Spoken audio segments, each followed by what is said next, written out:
Adelante, Luis. Gracias. Gracias, Andrés. ¿Se escucha bien o no? Sí, un poquito cortado. ¿No hay eco, nada de eso? El Mm, video está un poquito cortado, pero se ya, escucha bien, sí, sin eco.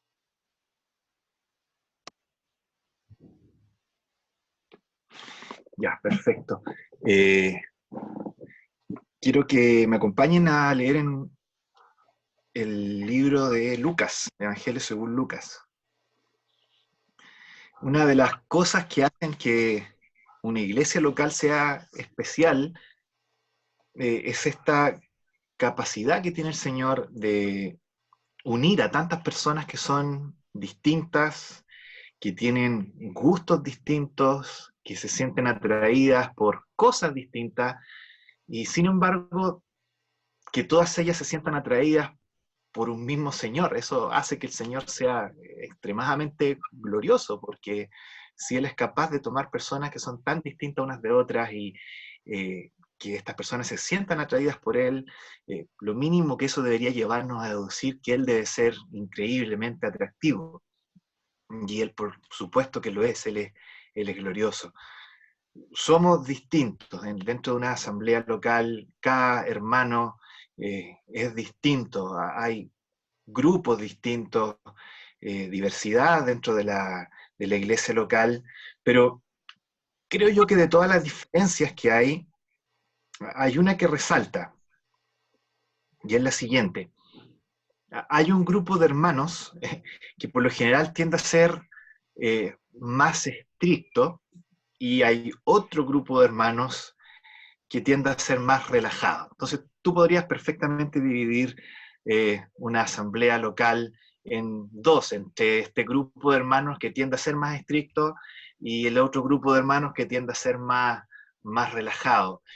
Hay un grupo de hermanos que tiende a gravitar o que tiende a dirigirse más hacia la libertad en Cristo, y hay otro grupo de hermanos que tiende a gravitar más hacia lo que es la ley de Cristo, los mandamientos de Cristo.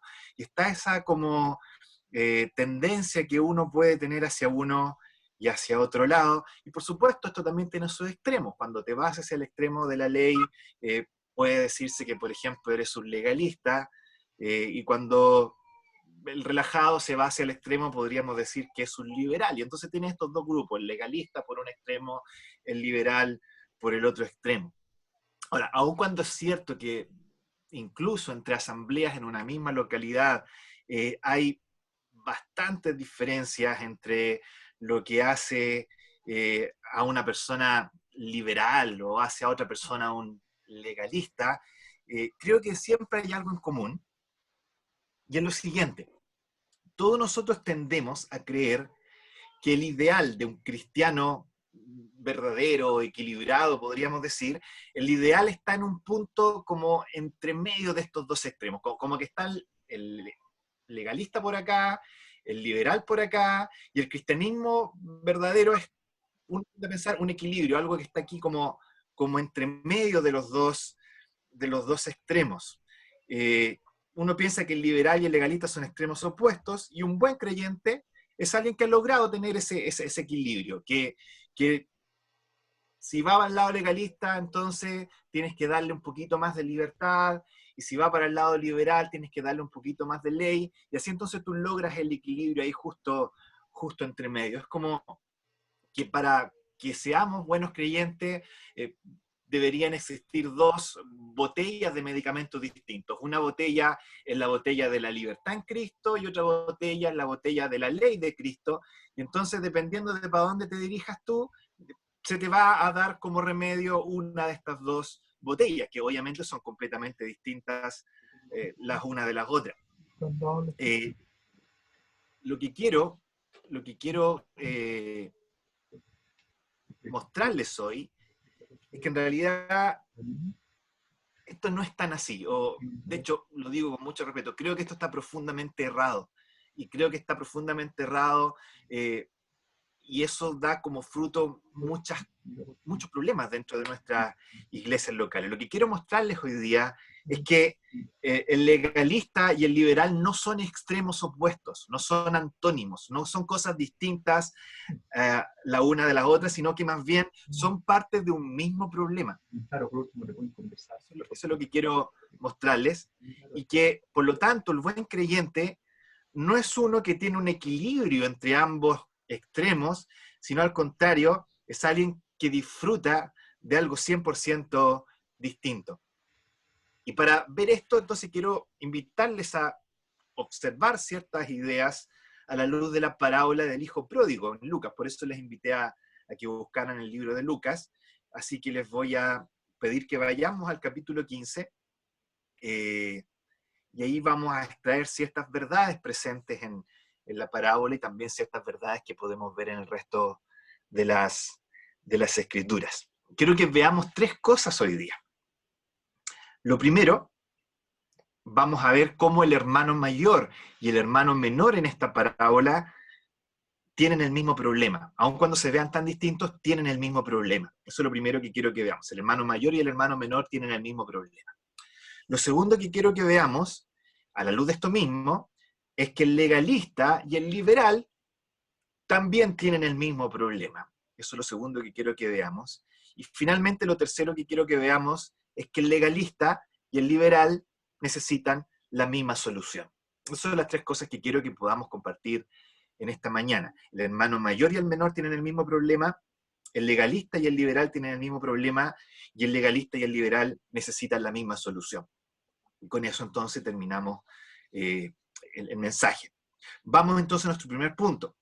El hermano mayor y el menor tienen el mismo problema. Vamos a leer el pasaje, vamos a leer la parábola y luego vamos a extraer ciertas ideas al respecto. Entonces, versículos 1 y 2 del capítulo 15. Dice, se acercaban a Jesús todos los publicanos y pecadores para oírle, y los fariseos y los escribas murmuraban diciendo, a los pecadores recibe y con ellos come. Entonces se le refirió esta parábola. Vamos ahora al versículo 11. También dijo, un hombre tenía 2 hijos, y el menor de ellos dijo a su padre, Padre, dame la parte de los bienes que me corresponde, y le repartió los bienes. No muchos días después, juntándolo todo, el hijo menor se fue lejos a una provincia apartada, y allí desperdició sus bienes viviendo perdidamente. Y cuando todo lo hubo malgastado, vino una gran hambre en aquella provincia y comenzó a faltarle. Y fue y se arrimó a uno de los ciudadanos de aquella tierra, el cual le envió su hacienda para que apacentase cerdos. Y deseaba llenar su vientre de las algarrobas que comían los cerdos, pero nadie le daba.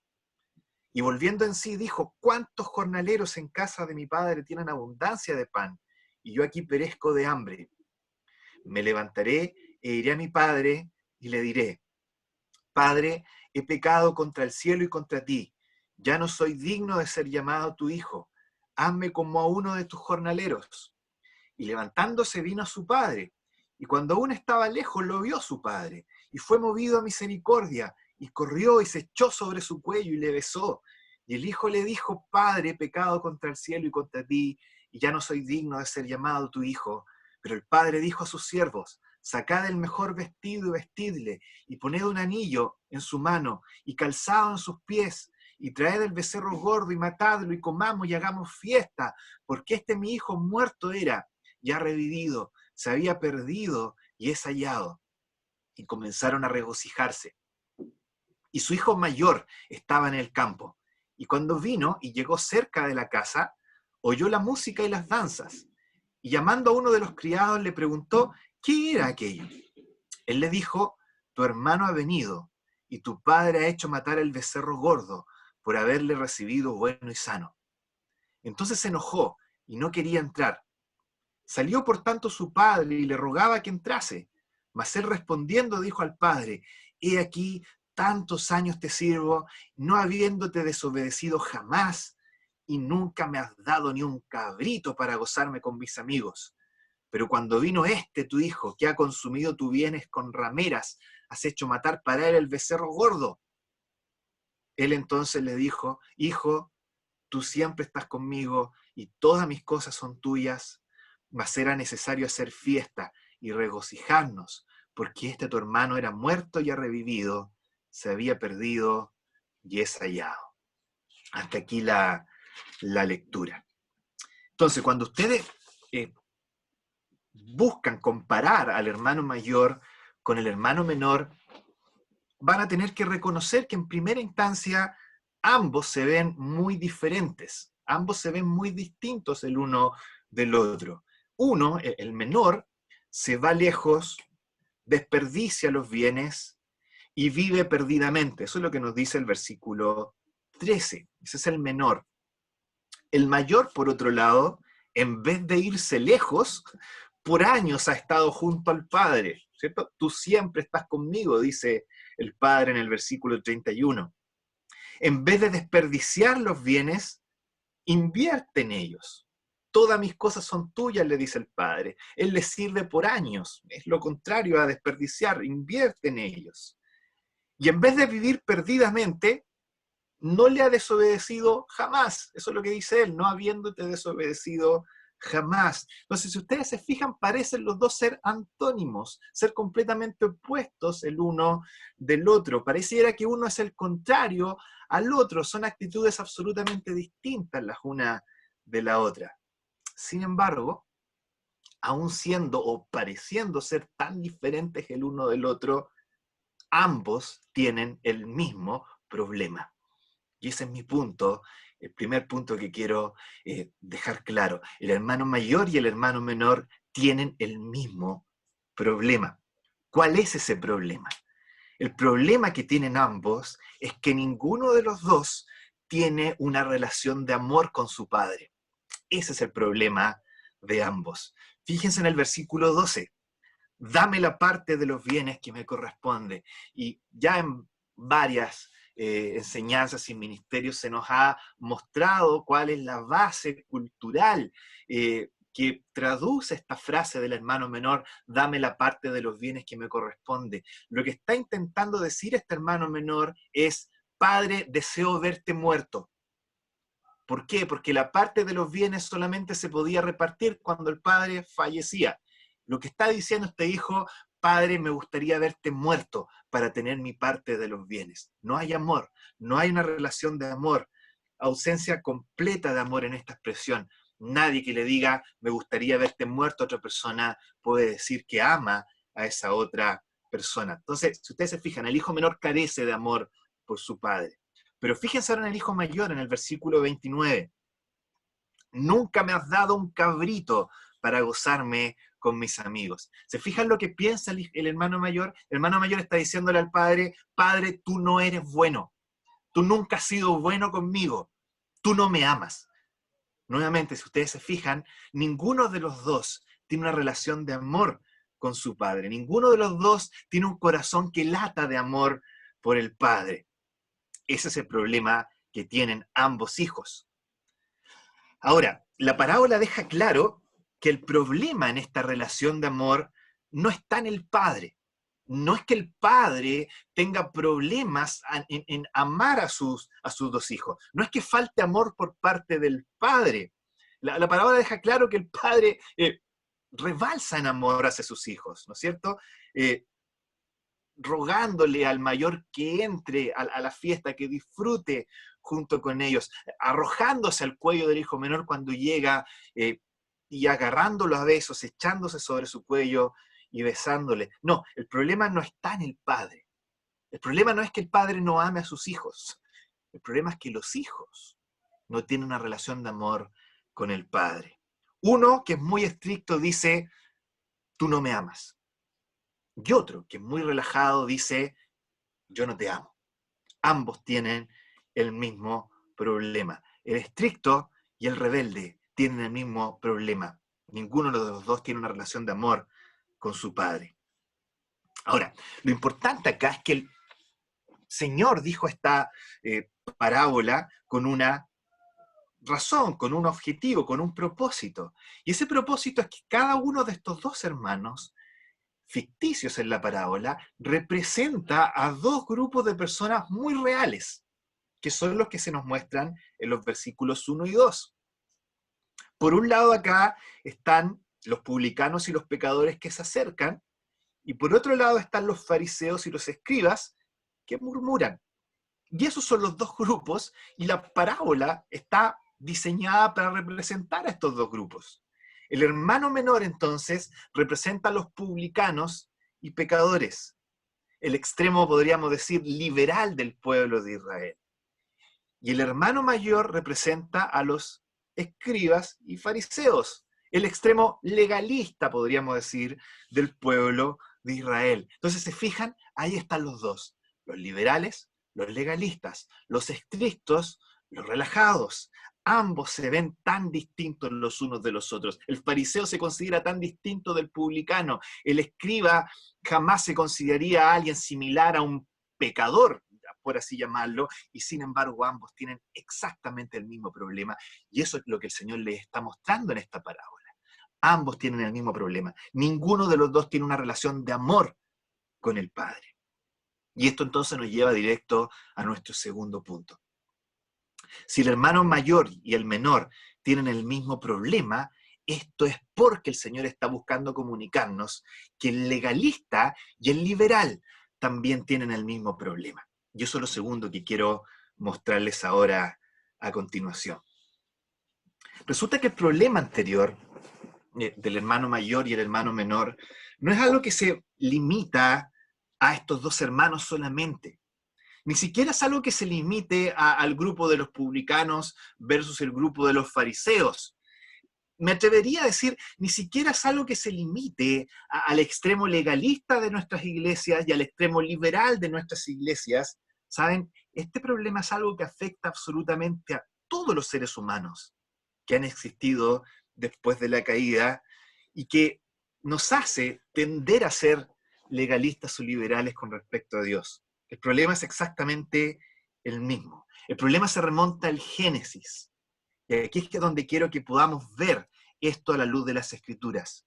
El problema se remonta a la gran mentira que lanzó la serpiente, una mentira que aún hasta el día de hoy nos tragamos y la creemos. Y eso, creo yo, es la raíz de muchos problemas, aún siendo creyentes dentro de nuestras iglesias locales. De hecho, probablemente es una de las razones también por las que muchos que pasan por ser creyentes creen que lo son cuando no lo son. ¿Cuál es la mentira? Fíjense en lo siguiente.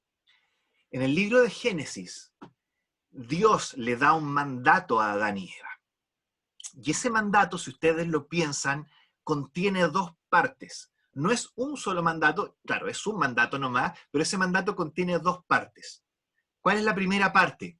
De todo árbol del huerto podrás comer.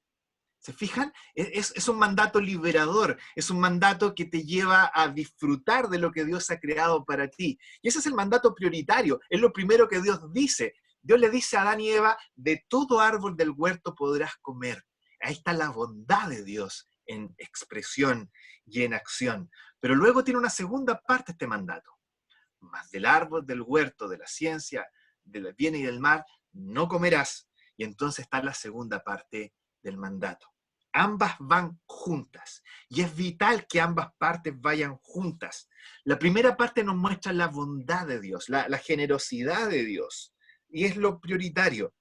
Y la segunda parte nos muestra la ley de Dios, el mandato de Dios. Pero esta ley, si ustedes se fijan, está íntimamente ligada a la primera parte, a la bondad de Dios. La ley de Dios está íntimamente ligada a su bondad, a su generosidad. No sé si lo logran ver. Hay una exigencia de obediencia, pero esta exigencia de obediencia está íntimamente ligada al disfrute que Dios nos permite vivir. Hay una ley, pero esta ley está conectada a la bondad de Dios. Ese es el mandamiento divino. ¿Qué es lo que dice la serpiente? Ahora es donde viene la mentira, la gran mentira de la serpiente. Fíjense que la serpiente omite totalmente la primera parte del mandamiento y se centra absolutamente en la segunda parte, en la restrictiva, en la parte de la ley. Con que Dios os ha dicho, dice la serpiente, no comerás de todo árbol que hay en el huerto. ¿Se fijan? Se centra solo en la segunda parte, en la parte de la ley. Y entonces lo que hace la serpiente es mostrar una imagen de Dios que solamente enfatiza la ley, olvidando completamente su bondad.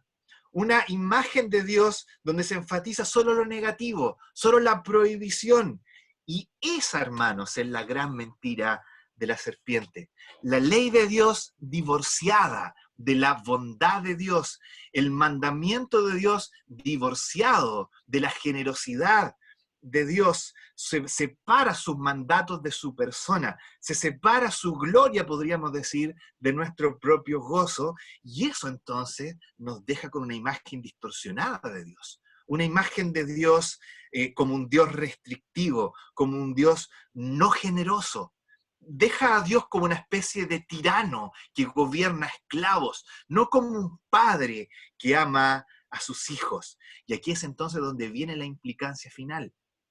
Esta es la conclusión que todo ser humano llega cuando se traga esta mentira de la serpiente, y es la siguiente.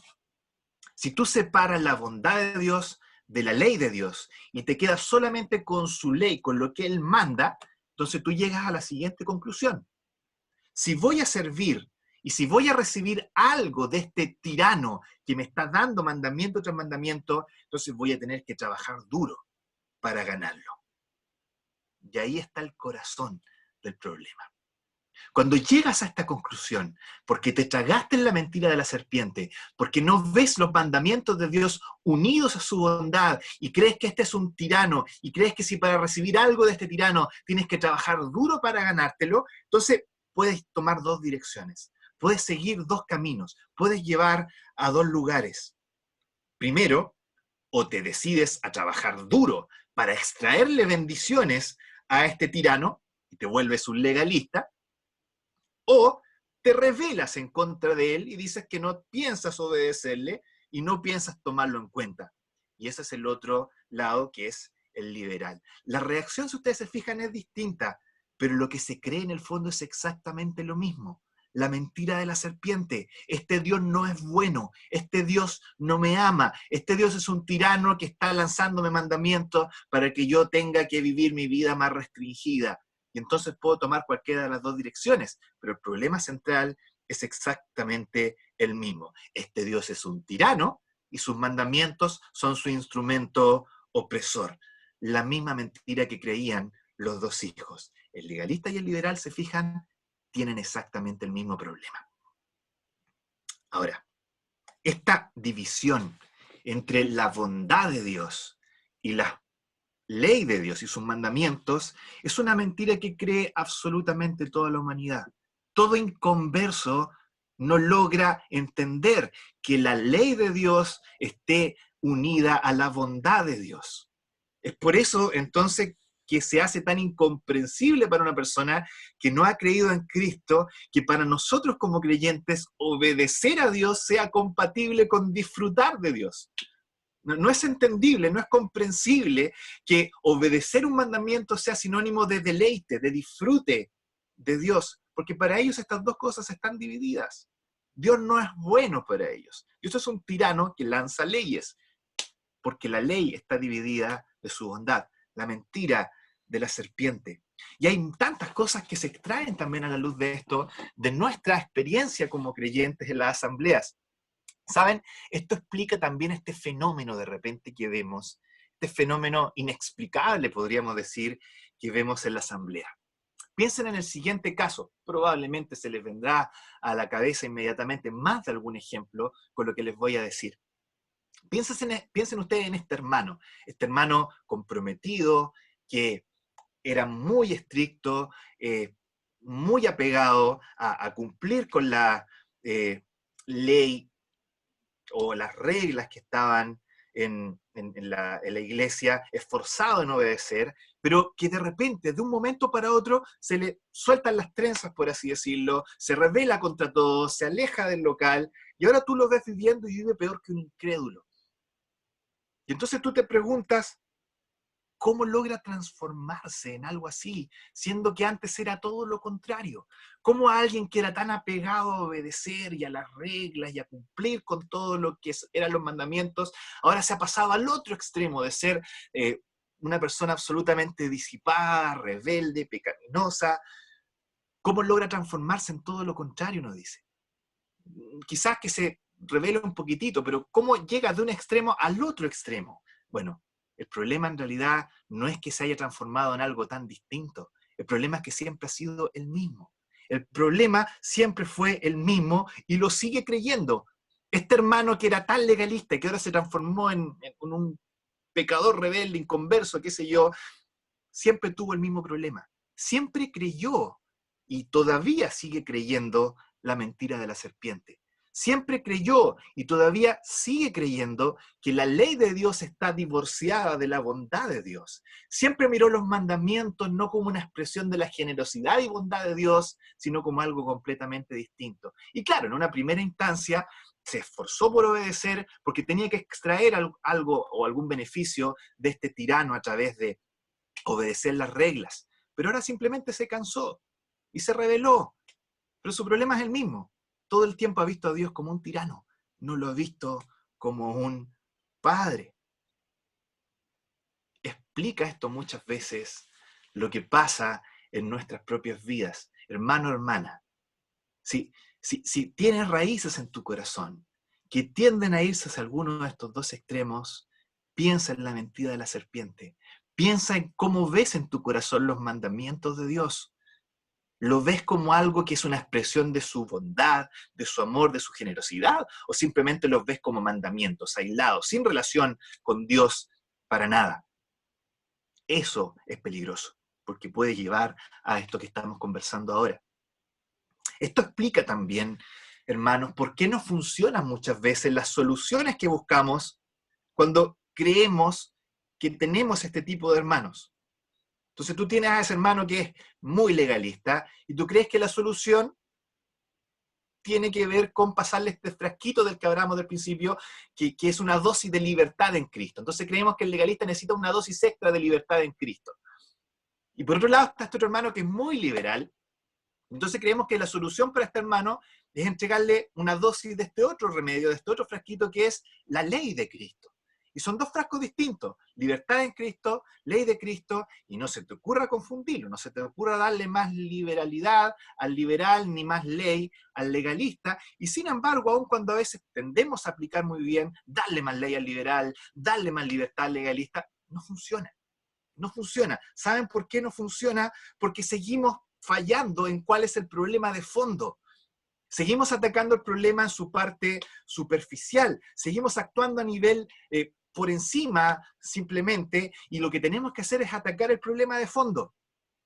Y esto nos lleva entonces directamente a nuestro tercer y último punto. Atacar el problema de fondo, que es el mismo. Entonces, si el legalista y el liberal tienen el mismo problema, como consecuencia, no necesitan soluciones distintas. El legalista y el liberal necesitan la misma solución. Y les adelanto que esa solución es el Evangelio. ¿Qué pasa? Lo que pasa aquí es que cuando se trata de legalistas versus liberales, cuando lo que buscamos hacer, que es lo que comúnmente hacemos, es cuando lo que buscamos hacer es encontrar un equilibrio entre medio, o sea, que seas legalista pero no tanto, y liberal pero no tanto, lo que estamos tratando de hacer en realidad, volviendo a la parábola, es diseñar o formar una especie de tercer hermano. Eso es lo que estamos intentando hacer.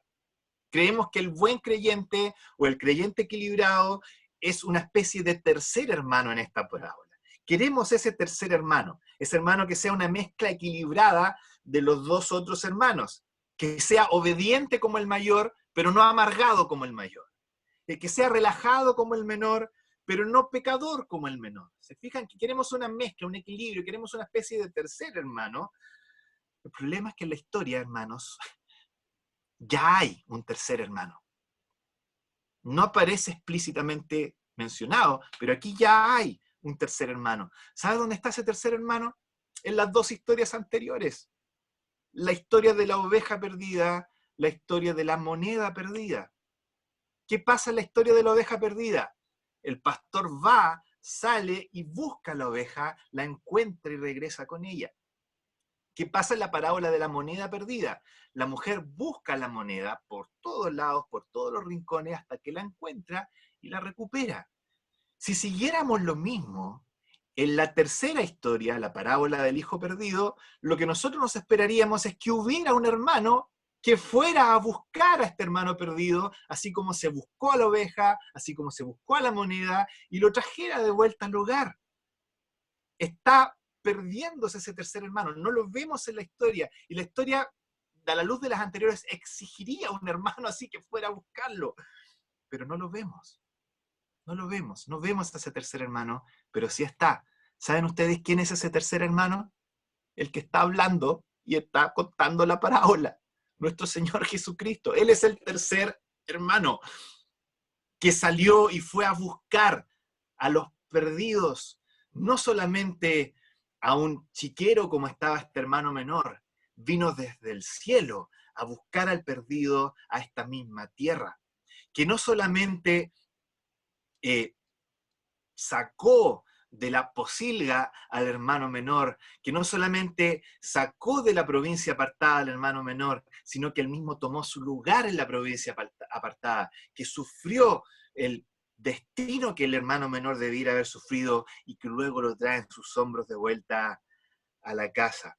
Ese tercer hermano es nuestro Señor Jesucristo, alguien que no solamente vino a buscarnos, sino a pagar por lo que nosotros habíamos hecho.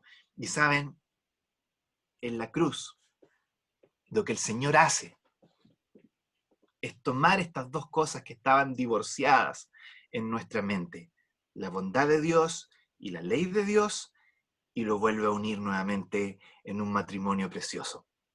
Lo que Dios hace en la cruz a través de su Hijo es tomar la mentira de la serpiente que separó su ley de su bondad y hacerla pedazos. Y haciendo pedazos la mentira, volver a unir la ley de Dios con la bondad de Dios. Lo que Dios juntó, no lo separa el hombre lo separó. Pero ahora Dios vuelve a juntar lo que el hombre había separado. En el Evangelio, hermanos, se vuelve a unir la ley de Dios con la bondad de Dios, y esa es la única y eficaz solución para el problema tanto del legalista como del liberal. Esa es la única solución, el Evangelio. Ahí se vuelven a unir el amor de Dios con los mandamientos de Dios. Y este es el mensaje que necesitamos, tanto los que tendemos a irnos para el lado legalista como los que tendemos a irnos para el lado liberal. El legalista necesita no más libertad en Cristo, el legalista necesita más evangelio. Eso es lo que necesita un legalista, que ya no necesita ser más obediente para que Dios lo apruebe más o lo ame más. Hermano, si tú vas para ese lado y piensas que por obedecer más Dios te va a aprobar o te va a amar más, estás equivocado. Dios no te ama más cuando eres obediente a cuando eres desobediente. Dios no te aprueba más cuando eres obediente a cuando eres desobediente. En tu mejor día eres tan amado por Dios como en tu peor día. ¿Por qué? Porque Dios te ve en Cristo. Dios ve esa justicia perfecta de su Hijo, no tu justicia pequeña y absolutamente débil que puedas lograr en tus mejores días. No obedeces para ser aceptado por Dios, sí obedeces por gratitud, porque ya eres aceptado por Dios. Si eres legalista o tiendes para ese lado, entonces, hermano, lo que necesitas no es más libertad en Cristo, lo que necesitas es evangelio. Y por otro lado, si tú notas que en tu vida gravitas hacia ser más liberal, hacia ese extremo más liberal, no necesitas más ley, lo que tú necesitas también es más evangelio. Nuevamente la solución es la misma. Necesitas recordar que los mandamientos de Dios no están divorciados de su bondad, que Dios no te está poniendo mandamientos para restringir tu disfrute. Al contrario, sus mandamientos son una expresión de su bondad para que tú puedas disfrutar más lo que realmente estás diseñado para disfrutar. Cuando yo tiendo a vivir mi vida cristiana y deseo hacer algo, porque eso a todos nos pasa. Quiero hacer algo que está prohibido en las Escrituras. Y empiezo a ver ese mandamiento, esa ley, como algo que Dios está usando para restringirme, entonces me estoy deslizando hasta el liberalismo. Y necesito recordar que estoy tragándome la mentira de la serpiente. Necesito recordar que Dios une su bondad con su ley, que la ley no está aislada, que eso que yo creo que me perjudica en realidad no me perjudica, porque viene de un Dios bueno, de un Dios que es amor, de un Dios que me diseñó y que quiere lo mejor para mí. Y por lo tanto esta ley que a lo mejor me parece restrictiva, no es restrictiva, es parte de la bondad y del amor de Dios. Y a lo mejor no entiendo por qué no tengo que hacer esto, pero sí entiendo que Dios es bueno, que Dios nunca me ha fallado, que Dios quiere lo mejor para mí y que por lo tanto puedo confiar en Él y obedecerle aun cuando no entienda todas las cosas. ¿Se fijan lo que hace el Evangelio? Eso es lo que necesita un hermano que va hacia ese lado también. Es como un niño de 5 años que todo lo que quiere comer es chocolate y malvaviscos. Y no quiere comerse los porotos, no quiere comerse las legumbres, y entonces sus papás tienen que decirle que en realidad tiene que comer sus legumbres, sus porotos. A lo mejor él no va a entender mucho en ese momento, piensa que le están restringiendo su libertad a no dejarlo comer solamente chocolates y malvaviscos, pero entonces él sabe que sus papás quieren lo mejor para él. Y aún a lo mejor a regañadientes va a obedecer, porque sabe que sus papás lo aman, y él también los ama a ellos. Lo mismo pasa con nuestro Señor y con nuestro Dios. Sus mandamientos no son la expresión de un tirano que busca restringirnos y arruinarnos la fiesta, por así decirlo. Son parte de un Padre amoroso que busca lo mejor para nosotros y que disfrutemos lo que Él nos ha diseñado para disfrutar. En conclusión, hermano, un legalista no es el antónimo de un liberal. Un legalista no es lo contrario a un liberal. El legalista no necesita más libertad y el liberal no necesita más ley. Ambos necesitan exactamente lo mismo porque tienen exactamente el mismo problema. No tienen una relación de amor con Dios. Han divorciado la ley de Dios de su bondad y por lo tanto lo que ambos necesitan es el Evangelio, donde se une la ley de Dios con la bondad de Dios. Así que hermano, cuando tú gravites hacia uno de estos dos lados, cuando te veas a ti mismo yéndote hacia el extremo de obedecer simplemente porque es la ley, sí, y miras al resto en menos, que no obedecen la ley, y yo soy tan superior a ellos porque sí la obedezco, o a lo mejor por dentro estoy amargado porque tengo que obedecer esta ley también, ten presente que en el fondo lo que está pasando en tu vida es que estás volviendo a creer en esa mentira que la serpiente ha sembrado en nuestro corazón desde un inicio, que la bondad de Dios está separada de su ley. Vuelve al Evangelio, hermano, vuelve a unir estas dos cosas. Si Dios te pone ciertos mandamientos para que los obedezcas, no es porque es un tirano, es porque es bueno. Y eso es lo que nos muestra el Evangelio. Así entonces podemos glorificar a Dios en obediencia a sus mandamientos y disfrutarle a Él en la libertad que Cristo nos ha dado. Que el Señor nos ayude, que el Señor nos guíe a volver siempre al Evangelio. Eso es lo que necesitamos. El Evangelio nos salva, el Evangelio nos santifica, el Evangelio es la respuesta a los problemas que podamos tener también en nuestra vida cristiana. Vamos a orar y terminamos. Nuestro Padre Celestial, gracias por disfrutar del Evangelio. Gracias por poder tener este recurso precioso, recurso otorgado al costo de la sangre del Señor. Sangre pura, sangre santa. Ese es el precio, más precioso que el oro, que la plata. Ese es el precio del don que tenemos. Gracias porque es suficiente para cualquier aspecto en nuestra vida cristiana que pudiera estar afectándonos. El Evangelio es el alimento del cual comemos y bebemos cada día para poder crecer y ser más parecidos a tu Hijo. Gracias por Él. Gracias por poder pensar una vez más en esta mañana en la centralidad de este Evangelio en nuestras vidas también. Quedamos delante de ti agradecidos, pidiéndote que tú exhibas en nosotros esos rasgos de legalismo, de carnalidad por otro lado, y nos permitas desarraigar esas raíces con el hacha de tu Evangelio. Quedamos en tus manos agradecidos en el nombre de nuestro Salvador, nuestro Señor Jesucristo.